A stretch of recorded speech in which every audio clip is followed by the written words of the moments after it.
have a gadget to try with you today. If you have been looking for a way to remove bubbles in your resin art, you may already be familiar with a bubble remover machine from Resiners, and they just released a light version, which is the one that I have here. They asked me if I wanted to try it out, so I was like, of course. They sent me the original version 7 months ago, and I'm still using it to this day, every single day. So for this video, we have this Airless Lite. It's supposed to be more user-friendly, it's beginner-friendly, and it's a lot cheaper. So I'm really excited to try this out with you. Let's unbox this and take a closer look, then put it to the test. Here is the Resiners Airless Lite bubble remover machine. It comes in this pretty box, and the size feels about the same as the original. Has some instructions for you, and it's packaged very nicely, so very protected. It's honestly kind of hard to believe how this little compact machine makes such a huge difference for bubble-free resin art. And while you're unboxing, you will want to be careful and not be like me. Good thing I have one of those lifting coffee tables, so it wasn't a huge fall. But anyways, this is what the top piece looks like, and this is where the magic happens. It just has one button, and when you press it, the machine will run for 15 minutes. Inside the container, we have the plug for the machine, and this is the container. It's very small and it's very compact. It will degas up to 500 milliliters of resin at once. So let's go mix up some resin and put this to the test. For this video, we will be preserving a spray rose in a sphere. This is a small version of my Forever Rose, and for the resin, we will be using Total Boat's thick set casting resin. This resin can pour up to 1 inch deep and has a work time of 1 hour. For my casting resins, I like to measure by weight, and this is a 3:1 resin by volume, but by weight it is 100 grams part A to 28 grams part B.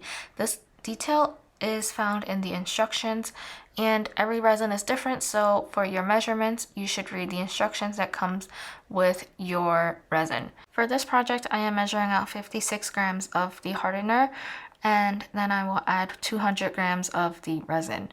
So when I mix my resin, I like to measure out part B first and then add part A. That's because part A is generally thicker, so when it's on the bottom, it's a little bit harder to get a clean, even mix. At least that is my experience. After I switched it up, that wasn't really happening, so that's why I am measuring it the way I am now. When you mix your resin, you want to make sure you're mixing slow and steady to reduce the amount of bubbles that gets mixed into your resin. This is real-time mixing and it's very slow. I will speed this up 10 times just to save us some time. Even though we are using the bubble remover machine to remove the bubbles in our mixture, the less bubbles you get into your mixture, the easier it is for the machine to remove all of the bubbles or most of the bubbles. The machine can remove the bubbles faster, work a little bit more efficient, and then you can also end up getting a little bit more work time for your resin. So this is what my fully mixed resin looks like. You can see some of the bubbles at the top. The sides are not too much, but yeah. We'll put this in the bubble remover machine, Resiners Airless Lite, and see the bubbles disappear. So how to operate this machine is that you want to put your resin in, put the lid on, close the little rubber stopper that keeps the pressure inside the machine, and then just press the button to operate it. Now we're going to watch the machine do its job and remove the bubbles in our resin mixture. This machine runs for 15 minutes and I filmed all 15 minutes. Right now this is 8 times speed. The bubbles actually rose to the surface pretty quickly. This is only 2 minutes and it reached this clarity in 2 minutes. Now for this part of the video, I sped it up 20 times and it's a lot slower now. You can see just some tiny bubbles, small amount of bubbles rising to the surface. Most are already at the surface, and then as we go on, you will see the bubbles at the surface pop.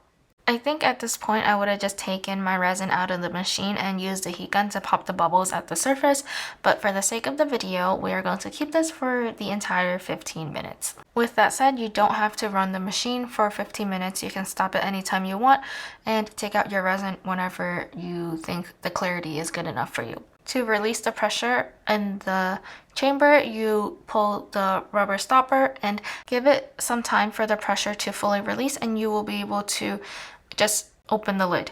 This is what the clarity of the resin looks like, pretty much bubble free. We got the 1 or 2 tiny bubbles at the surface, and we can just easily pop that with our heat gun. Now we're going to pour our sphere. One of the tricks that I learned for pouring spheres is to just fill the mold halfway up, put the rolls in, and then fill up the mold with however much resin you want to put for the first layer. And normally I would coat the rolls in resin first. Just dip it in the resin and let it sit for a little bit. That way it will help with the bubbles. This time I didn't because the bubble remover decreases my work time for the resin, and it was already in there for 15 minutes. I didn't want the resin to flash cure on me. I don't think it would have, but just to be safe. Now I filled my mold up almost to the top, not all the way to the top, because flowers tend to float in resin, and for the spheres, this is floating to the top. So if I filled it all the way to the top, it would float beyond the top. So I filled it almost to the top. We're going to pour a second layer to finish this up. This is a close-up of what the first layer looks like. The sphere is actually almost 2 inches deep, so we poured that in 1 layer. You can see the rolls slowly moving, so I will fix that. And a trick that I use to keep the rolls in place is that I will place a parchment paper on top and then add just a little bit of weight. And for this, I am using a jar of mica powder. That way the rolls won't be floating sideways when we come back. While that first layer is curing, I just want to pop in here and give you an update on how I've been using my original Resiners bubble remover machine, and answer a few questions that were from the first video where I discussed this, and then show you a close-up of the differences between the two, and then give you some tips and tricks for how to work with these bubble remover machines. So for the original Airless, I got this back in July of last year, which as of today, it's been 7 months, and I've been using this every single day, multiple times a day, and even I probably just used it this morning, so it still works as if it was new. The function hasn't changed at all. So for some people asking about how long these machines will last, so far 7 months and going. And so I am pretty confident that this one is the light version is going to last long as well. So that's the update on how my Airless is going. Let me show you a close-up of the differences, discuss the differences with you, and then give you some tips and tricks for working with these. The biggest difference for these machines is the top here. This one has a timer, so you can run it in 2 modes, and you can run it for 5 minutes or 9 minutes. So that's the biggest difference. This one has no timer, just 1 button, and this button runs for 15 minutes. Other than that, the size-wise, it's about the same, and the weight feels about the same. This one's slightly heavier with the mechanics in there, but that's with the differences in the lid. But it doesn't really, honestly, not that much of a difference. They both have the little thing for release and the air venting here, right here, and right here. So that's the biggest difference for these two. The other biggest difference between the two machines is the price.